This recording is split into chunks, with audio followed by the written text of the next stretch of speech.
తాకట్లో ఉన్న బంగారాన్ని విడిపించలేక వడ్డీల మీద వడ్డీలు కడుతూ ఇబ్బంది పడుతున్నారా? అయితే ఇప్పుడే సంప్రదించండి శివ గోల్డ్ కంపెనీ. మీ నమ్మకానికి మా హామీ శివ గోల్డ్ కంపెనీ. అధిక నాణ్యత గల పాప్కార్న్ కోసం దిగుమతి చేసుకునే హైబ్రిడ్ విత్తన సాంకేతికతపై ఆధారపడే విధానానికి త్వరలోనే భారత్ ముగింపు పలకబోతోందని ఉపరాష్ట్రపతి సిపి రాధాకృష్ణన్ అన్నారు. గోర్మే పాప్కార్నికా సంస్థ రూపొందించిన నూతన పాప్కార్న్ సీడ్ ఆవిష్కరణతో మనమే అమెరికాకు ఎగుమతి చేసే పరిస్థితి వస్తుందన్నారు. ప్రపంచంలోని అన్ని దేశాలకు ఇక్కడి పాప్కార్న్ ఎగుమతి కావాలని ఆకాంక్షించిన సీఎం చంద్రబాబు పండించిన పంటకు విలువ జోడించి అంతర్జాతీయ మార్కెట్లోకి తీసుకెళ్తేనే రైతు రాజవుతాడని స్పష్టం చేశారు. ఏలూరు జిల్లా ముసునూరులో గోర్మే పాప్కార్నికా సంస్థ ఆధ్వర్యంలో దేశంలోనే తొలి non GMO popcorn maize hybrid విత్తన ఆవిష్కరణలో ఉపరాష్ట్రపతి Radhakrishnan, governor justice Nazeer, CM Chandrababu, ఇతర ప్రజాప్రతినిధులు పాల్గొన్నారు. నూతన పాప్కార్న్ సీడ్ను ఆవిష్కరించారు. సంస్థ ప్రాంగణాన్ని పరిశీలించారు.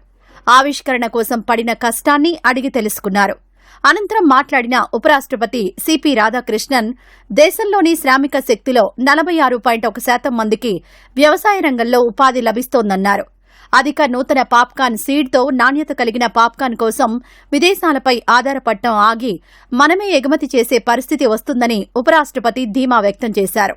For years, our mother Bharat was dependent on imported hybrid seed technology for high quality popcorn maize. As we all know, every ton of that dependency was a quite outflow of our foreign exchange and a reliance on someone else innovation. Today, with the launching of India's first non-GMO high expansion popcorn maize hybrid seed, developed and grown right here on our mother Bharat soil, that dependency begins to an end. This is a great effort of all of you, including Gourmet Popcornica, that we are not going to import from America.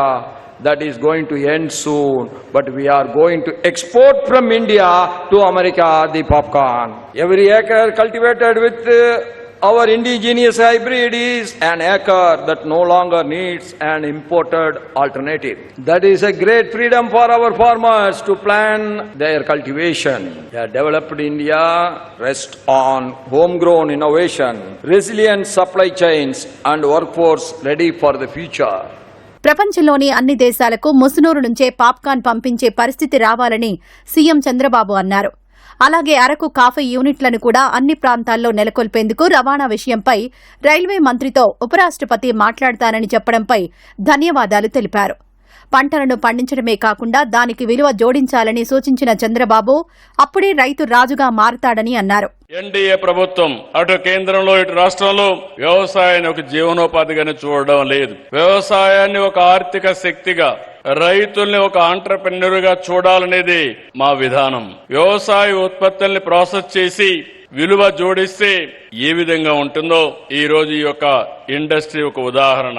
ప్రపంచంలో పండించే వాణిజ్య పంటలు మన రాష్ట్రంలో పండడం మనందరికీ గర్వ కారణం అని చెప్పి కూడా నేను మీకు తెలియజేస్తున్నా.